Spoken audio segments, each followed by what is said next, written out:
Exodus chapter 20, page 50 in the Pew Bibles. And I'm just going to read verses 3 through 6. Verses 3 through 6. Where the Lord says, "Thou shalt have no other gods before me. Thou shalt not make unto thee any graven image or any likeness of anything that is in heaven above, or that is in the earth beneath, or that is in the water under the earth. Thou shalt not bow down thyself to them, nor serve them. For I, the Lord thy God, am a jealous God, visiting the iniquity of the fathers upon the children, unto the third and fourth generation of them that hate me, and showing mercy unto thousands of them that love me, and keep my commandments." The first four commandments are in relation to God, primarily speaking. And we'll cover the first two commandments today. And these first two commandments are really the ones that help orient and focus our worship. We all choose to worship something or someone. The question is, what will we worship? Who will we worship? For example, some worship God, some worship self, some worship money, some worship sex, some worship materialism, some worship devils. The Israelites were no stranger to the worship of all those things. Recall that Exodus 20 comes just after they've left Egypt. So behind them is Egypt, and I looked at a list yesterday of all the Egyptian gods, and I don't know that it actually had them numbered, but there was a plethora of them. And in front of Israel is Canaan. And though they didn't necessarily worship all the same gods as Egypt, they worshiped different gods, but they all there was a lot of similarities. And so behind them is Egypt with a plethora of gods. In front of them is Canaanites with an equally large number of gods. Not to mention the gods of self, themselves, in their own hearts.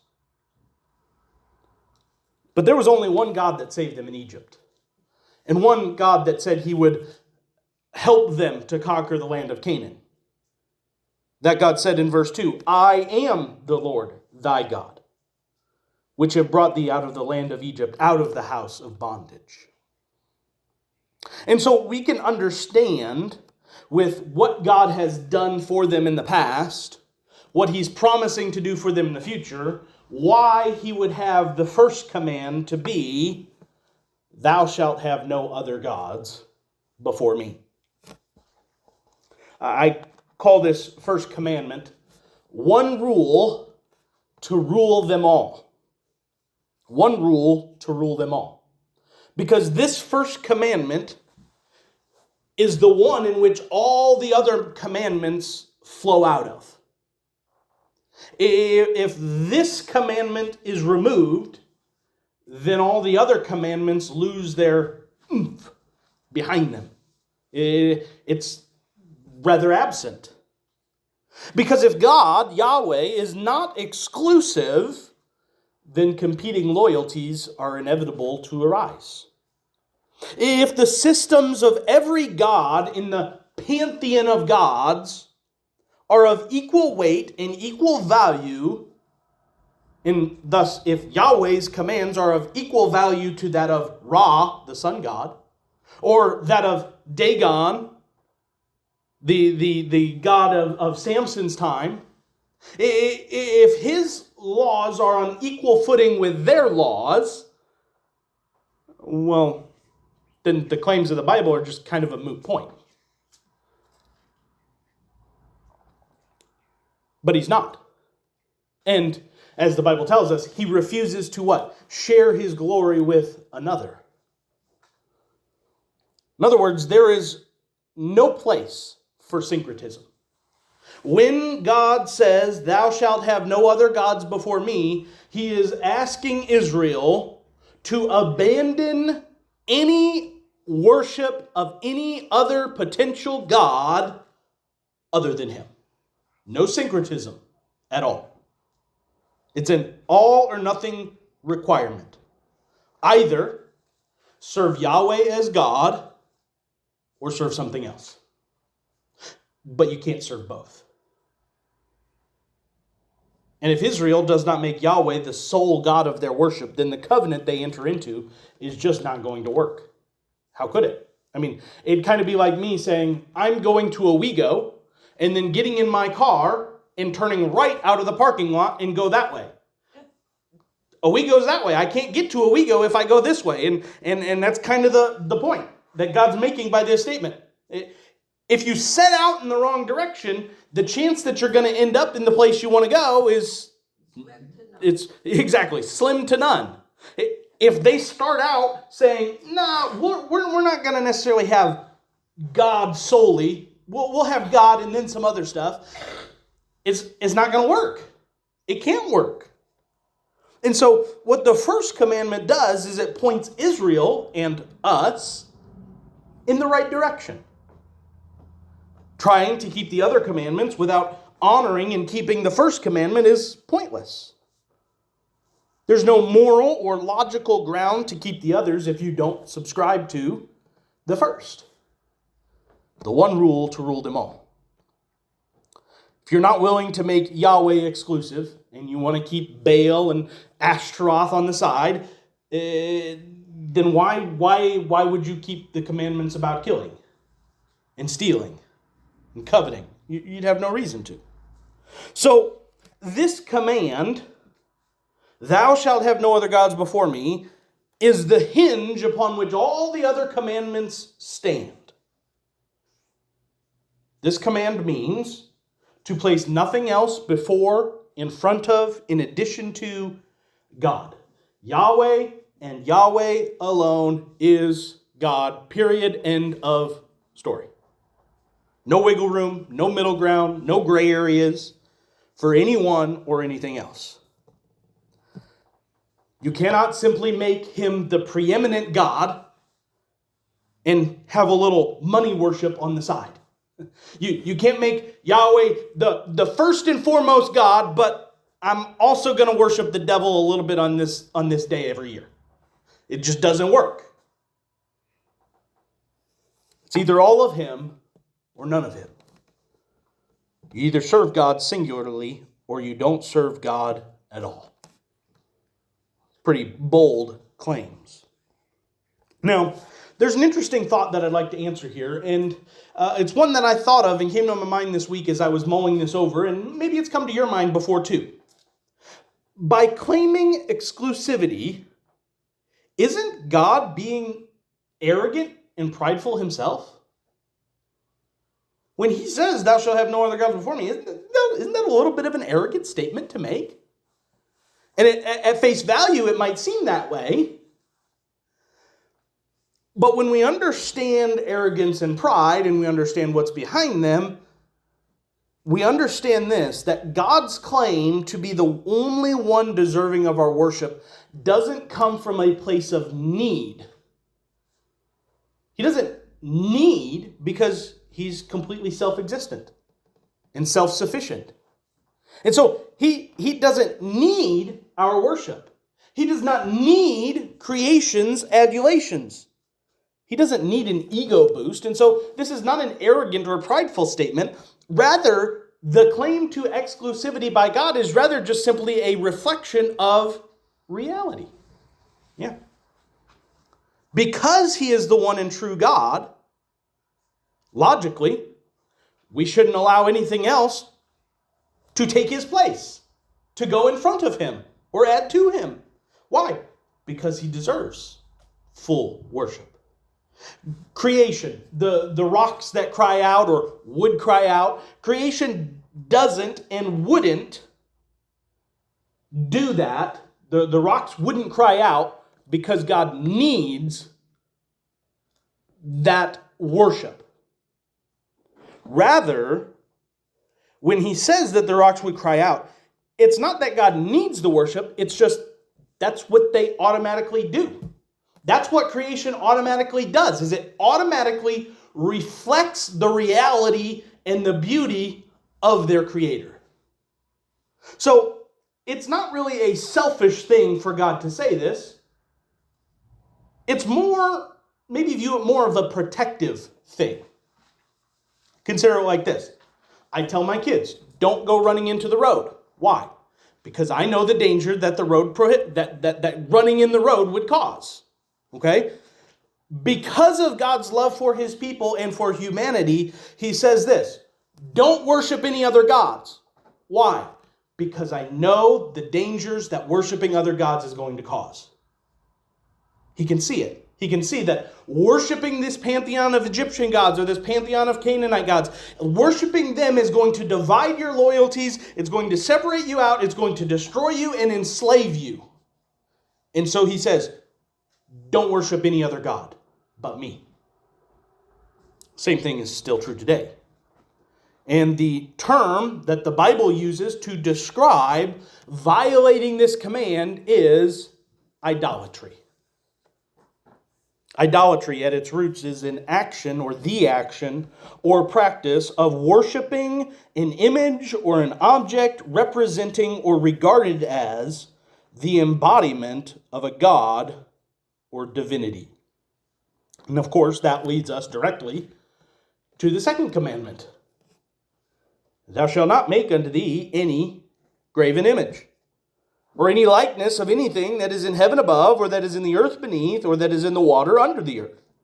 Thou shalt not bow down thyself to them, nor serve them, for I, the Lord thy God, am a jealous God, visiting the iniquity of the fathers upon the children unto the third and fourth generations of them that hate me, and showing mercy unto thousands of them that love me and keep my commandments. So thou shalt not make any graven images. Here's a handful of images, graven and otherwise, depicting some of the gods of that era. And there's a lot to consider regarding this specific commandment.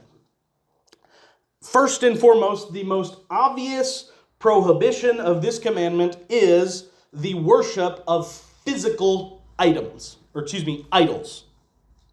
Specifically, making or fashioning something to stand in the place of either God himself or another god. In other words, to say, this water bottle is going to stand in the place of the god Ra. So everyone bows down before the water bottle because that's the image of the god Ra. Obviously, that's not the case, but that's kind of an example. Probably the most widely known and clearest example of the violation of this command is Exodus 32. In Exodus 24, Israel agrees to this covenant from Exodus 20. It says in verse 3, so Moses came and told the people all the words of the Lord and all the judgments, and all the people answered with one voice and said, all the words which the Lord has said, we will do. Following this, Moses goes up onto the mountain in the cloud in the glory of God, and he's there for 40 days and 40 nights. He receives the instructions for the tabernacle, priestly garments, how to consecrate the priest, how to do the daily sacrifices, all these things he receives in that. And then we get to Exodus 32, and it opens and says this. Now, when the people saw that Moses delayed coming down from the mountain, the people gathered together to Aaron and said, come, make us gods that shall go before us. For as this Moses, the man who brought us up out of the land of Egypt, we do not know what has become of him. And Aaron said, break off the golden earrings, which are in your ears of your wives, your sons, and your daughters, and bring them to me. So all the people broke off the golden earrings which were in their ears and brought them to Aaron, and he received the gold from their hand, and he fashioned it with an engraving tool, and made a molded calf. Then they said, this is your God, O Israel, that brought you up out of the land of Egypt. Now, there's two possibilities that people take on this.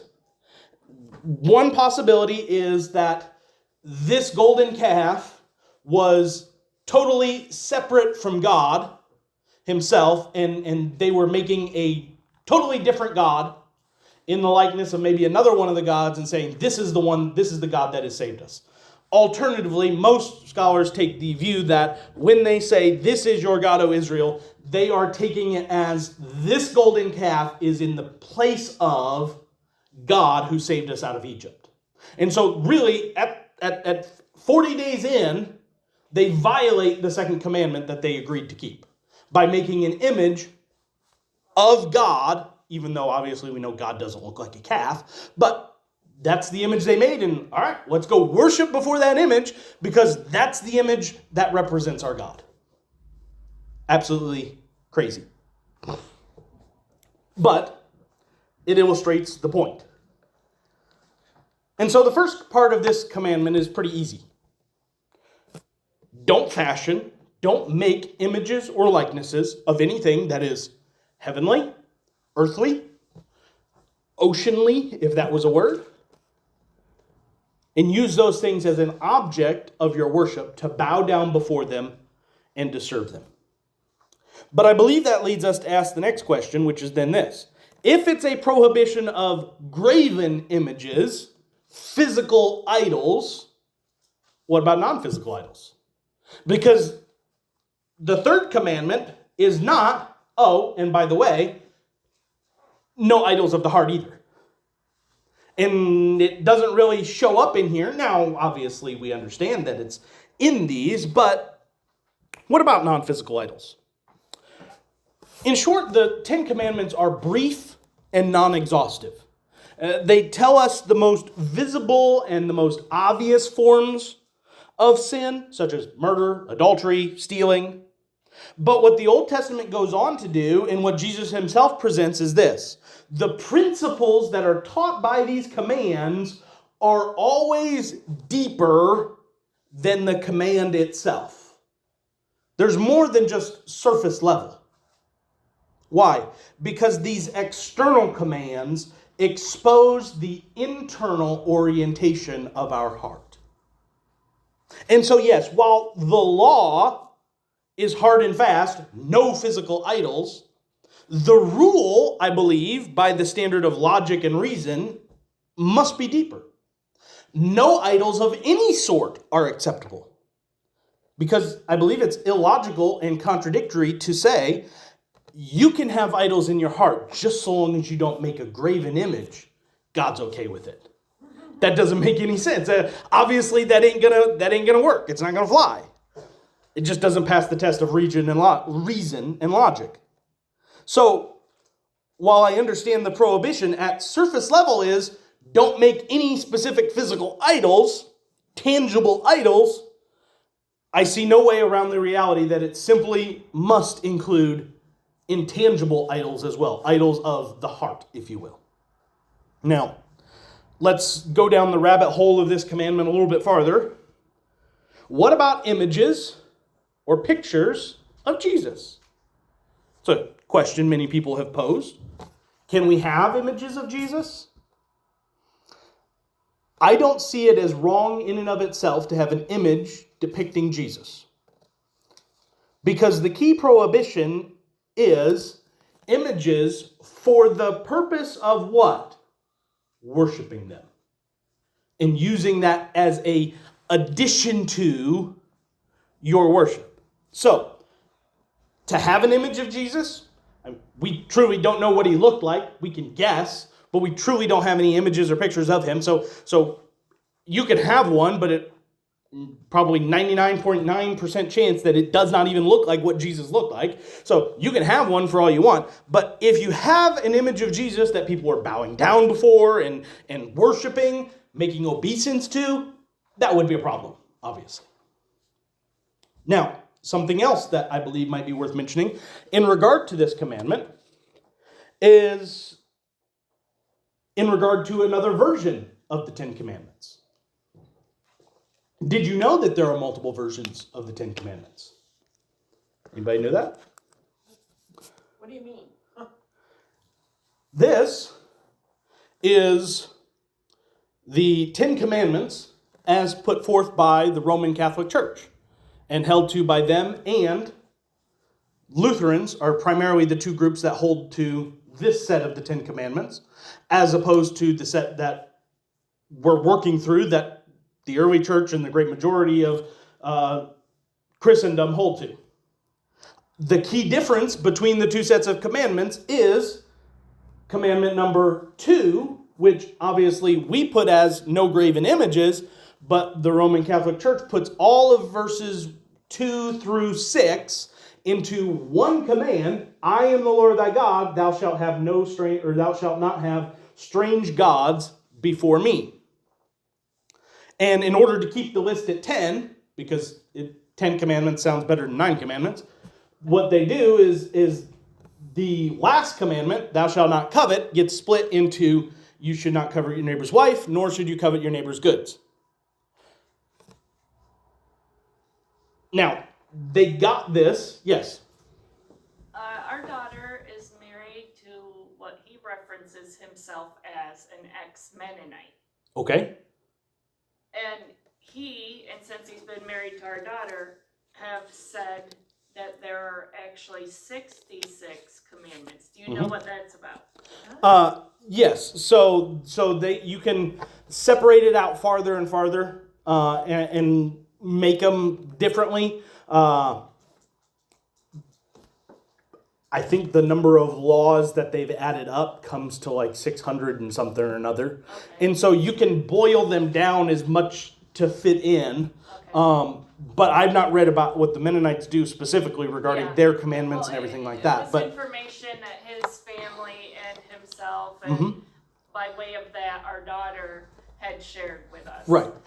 Our daughter, she just referenced it. She didn't she just stated that there were more commandments. She didn't go into it any further. Right. Technically, if we wanted to, you could separate out multiple of them.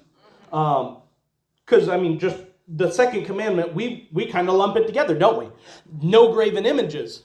But you could technically separate it out as no graven images, no bowing down, no graven images of God, no graven images of heavenly things, no graven images of earthly things, no graven images of things of the water under the earth things. So you could separate them out more and more if you wanted to, technically.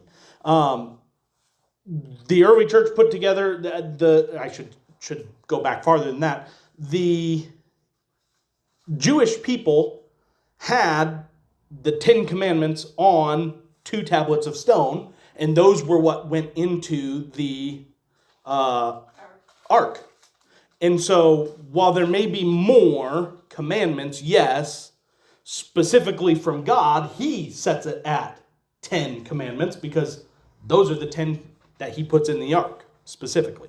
So, she hasn't stated it since then. Now, I think she realized as she was kind of learning their culture and everything else, I think she, basically had to, in her spirit, sort through all that. So I'll have to look that up. I'm curious as to what they. I am too now. I'm curious as to how they work that out. As far as do they make the 10 commandments primary of the 66, or do they make the?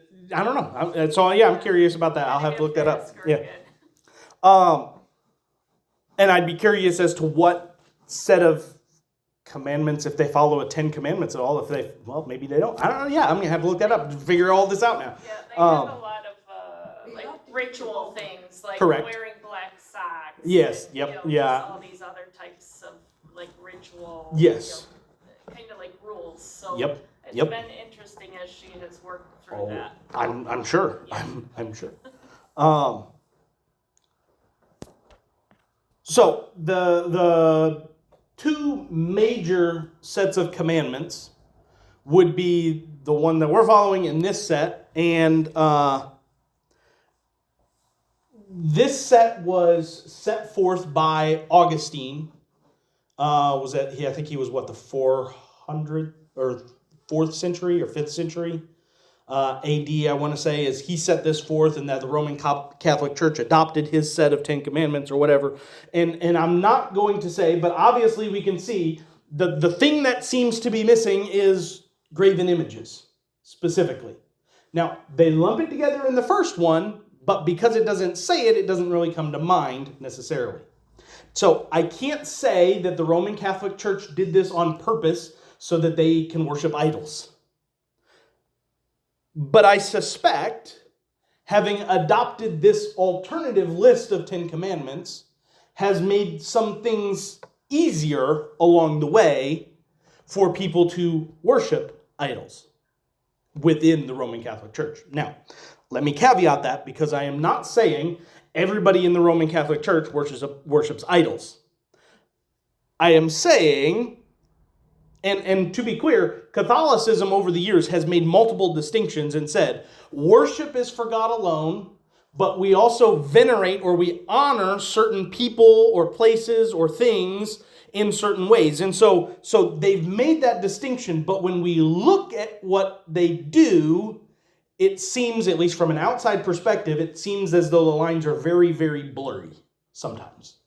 And that they're worshiping Saint so-and-so, not simply, they're praying to this person, or Mary's an example, or other people praying to this person and not to God. And so the lines appear to be very blurred, let's put it that way. And as well, they've made certain relics and trinkets they're treated superstitiously as though this has a special power where we don't really have that in the Bible. Holy water. Yes. And so while they make a distinction on paper that they don't worship graven images, the way we see their religion practiced out seems to be different from how it's worded on paper. Now, obviously there's a lot of debate about that, and we could go into that a long way, but I felt it was fair that we at least bring up there is an alternate version of the Ten Commandments which does not necessarily include what I would say is the second commandment of no graven images. And I bring it up because why is that worth mentioning? Why is this commandment, why do I not hold to this set? Why do I separate it out and make the second commandment no graven images? Why is that so important? I believe the answer to that comes in the midst of verse 5. Thou shalt not bow down thyself to them, nor serve them, for I, the Lord thy God, am a jealous God. Then he goes on to say, visiting the iniquity of the fathers upon the children into the third, fourth generations of them that hate me, and showing mercy unto thousands of them that love me and keep my commandments. That word jealous. I am a jealous God. While jealous is definitely an accurate translation, the meaning of jealous has kind of shifted over the years. And so when we see jealous, we think what? Distrust and envy. Yes. So it's got a very negative connotation. Whereas in this, it would not have been a negative connotation necessarily. It would have been more aligned with the term zealous or enthusiastic devotion. So the opposite of envy. Alan Redpath said in his book, Law and Liberty, the Ten Commandments for Today, God's jealousy is love in action. He refuses to share the human heart with any rival, not because he is selfish and wants all for himself, but because he knows that upon that loyalty to him depends our very moral life. And then he says, God is not jealous of us, God is jealous for us. Previously, I noted what? That the first commandment is not the result of God being arrogant or prideful. Likewise, this second commandment is not born out of a fearful envy, but the loving desire that his people, the Israelites, us today, know what it means to live in the continued blessing and mercy of the covenant. And that's what the end of verses 5 and 6 are talking about. The end of verse 5, visiting the iniquity of the fathers upon the children, third, fourth generation, that is not saying what some people have said it's saying, that God punishes 3 and 4 generations because of your sins. It's not saying that. Rather, it says that those that violate this command have brought upon themselves the consequences of their own iniquity. They will be punished for their iniquity, but the consequences of their iniquity is felt not just by them all only, but it can be felt by their children and their grandchildren, and even their great-grandchildren may feel the consequences of their sins. Meanwhile, those that uphold the command and refuse to bow down to idols, they experience the mercy of God, and similarly, the generations that follow them feel the effects of God's mercy on their father, and on their grandfather, and on their great-grandfather even. And the same truth remains true today. If we give ourselves over to the worship of idols, whether it's a physical statue that you make obeisance to, or whether it's an idol that has been set up in your heart, the generations that follow you will feel the effects of that idolatry. My children will feel the effects of my sin. Their children could feel the effects of my sin. It's not that they're being punished for my sin, it's just that sin has an effect. It has consequences, and sometimes those consequences are deeper and greater than we'd ever desire. Alternatively, those following God, your children following you, can know the effects of your obedience to God via the mercy that you receive from God. And so everyone chooses to worship someone or something. The question is, what or who will you worship? The final admonition of 1 John is this: little children, keep yourselves from idols. Warren Wiersbe said it this way in regards to that: if an idol is anything that takes the place of God, anything to which we devote our energy and time, or for which we make sacrifices because we love it and serve it, then John's warning is needed today. Little children, keep yourselves from idols. Now, a couple final questions, notes. How can we know if something has become an idol? Seems like an important question. Maybe some questions to ask, and this is not exhaustive, but what does my imagination dwell on all the time? What do I fear losing? What would I immediately sacrifice time, money, or relationships to have? What do I have to be happy or at peace? This might reveal some idols within our heart. Maybe you ask, well, where should I look for hidden idols? Career and achievements? Identity being built on success rather than on being a child of God. In family or relationships, hidden idols might show up when we try to receive fulfillment or affirmation from others and from people rather than from God and what His Word tells us. From money and possessions, security, coming from money or things or all that we have, instead of security coming from God will provide. Politics and ideology. When earthly systems receive the devotion and trust, and we put all of our eggs in that basket, not that which is reserved for God. Maybe we might have hidden idols in the category of God and religion. Outward rules, traditions, ministry roles, those things replacing intimacy with God. And so all that boiled down, 2 thoughts to consider today and this week. Have you put any other gods before God?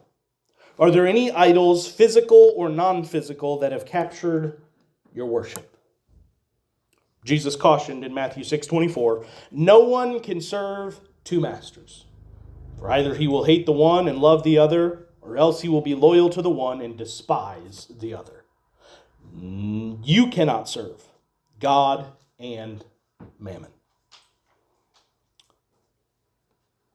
The first 2 commandments of the law concerning God, thou shalt have no other gods before me, thou shalt not make any graven image. The first 2 commandments of the law concerning God asked this: Israel, will you serve the gods of Egypt and Canaan, or will you worship Yahweh alone? And those 2 commands still ask us today, to you. Will you serve the gods of this world or the gods of your heart? Or will you serve Yahweh alone?